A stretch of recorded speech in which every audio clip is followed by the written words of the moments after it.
কোরবানি মাংসের নানা পদে স্বাদ নিতে নিতে এখন রুচি বদলের জন্য কাঁচা বাজারে ঢুঁ মারছেন অনেকে। ক্রেতা উপস্থিতি খুব বেশি না হলেও দাম আগের মতোই চড়া, বরং কোনো কোনো পণ্যের দাম আগের চেয়েও বেড়েছে বলে অভিযোগ ক্রেতাদের। তবে ব্যবসায়ীরা বলছেন, বৃষ্টি এবং ঈদের পর স্থানীয় পর্যায়ে চাহিদা বেশি থাকায় রাজধানীতে পণ্যের সরবরাহ কম, তাই দাম বাড়তির দিকে। শুক্রবার সকালে রাজধানীর মোহাম্মদপুর টাউন হল কাঁচা বাজার ঘুরে এমন তথ্য জানা গেছে। এই বাজারে প্রতি কেজি শসা বিক্রি হচ্ছে 150 টাকায়, টমেটো 140 টাকা, কাঁকরোল 100 টাকা, পেঁপে 60 টাকা, গাজর 80 টাকা, পটল বিক্রি হচ্ছে 50 টাকা কেজি। এছাড়া প্রতিটি লাউয়ের জন্য গুনতে হচ্ছে 60 টাকা। মানভেদে প্রতি কেজি বেগুন 100 টাকা, চিচিঙ্গা 70 টাকা, করলা 100 টাকা, ঢেঁড়স 50 ও বরবটি 100 টাকা কেজি বিক্রি হতে দেখা গেছে। এদিকে ঈদের ছুটিতে বাজারে সবজির দাম কিছুটা কম পাবেন বলে আশা করেছিলেন হোমিওপ্যাথি চিকিৎসক মোহাম্মদ মুজিবুর রহমান। তবে বাজারে এসে হতাশ তিনি। সব ধরনের সবজির দামই ঈদের আগের মতোই চড়া। জিনিসপত্র সবই আছে, কিন্তু দাম কিছুটা বাড়ছে। মাল সরবরাহ কম, ঈদের থেকে কম আছে, কিন্তু স্বাভাবিক না। ঈদের দিন থেকে গতকাল পর্যন্ত প্রায় প্রতিবেলা পাতে কোরবানি মাংস থাকায় আজ ছুটির দিনে সবজি কিনতে এসে এক ক্রেতা ক্ষোভ প্রকাশ করে বলেন, না, দাম কোনোটাই কম নেই।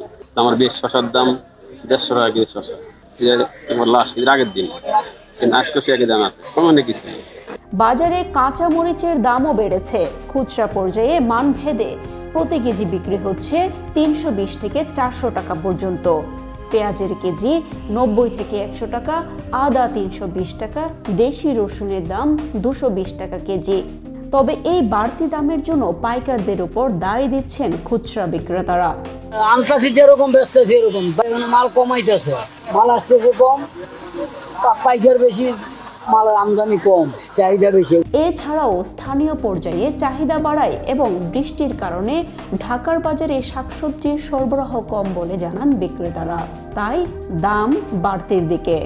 সবজি কিছুদিন আগে বৃষ্টি হয়েছে, তো বৃষ্টিতে আপনার হলো সবজি নষ্ট হয়েছে না, আমদানি কম, দাম একটু বেশি লাগাই। দেশে যেখান থেকে মাল আহে ওখানে খাওয়ার লোকের চাহিদা বেশি, এই জন্য মাল আহে কম, দাম বেশি। না, ঈদের আগে তো কোনোটা দাম বেশি, কোনোটা কম।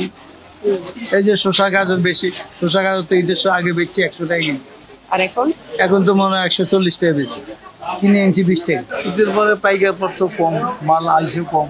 সরবরাহের ঘাটতি দেখিয়ে কেজিতে 10 থেকে 15 টাকা বাড়ানো হয়েছে মুরগির দামও।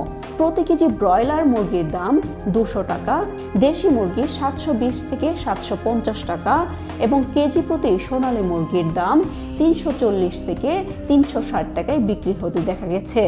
গাড়ি কম তো ম্যাডাম, গাড়ি আয়ে 2-3টা, ঠিক আছে, আগে মাল পাওয়া যায় না, কারণ মালের দাম বাড়িয়ে জায়গা কেজিতে 20 টাকা 30 টাকা এমন বাড়ছে।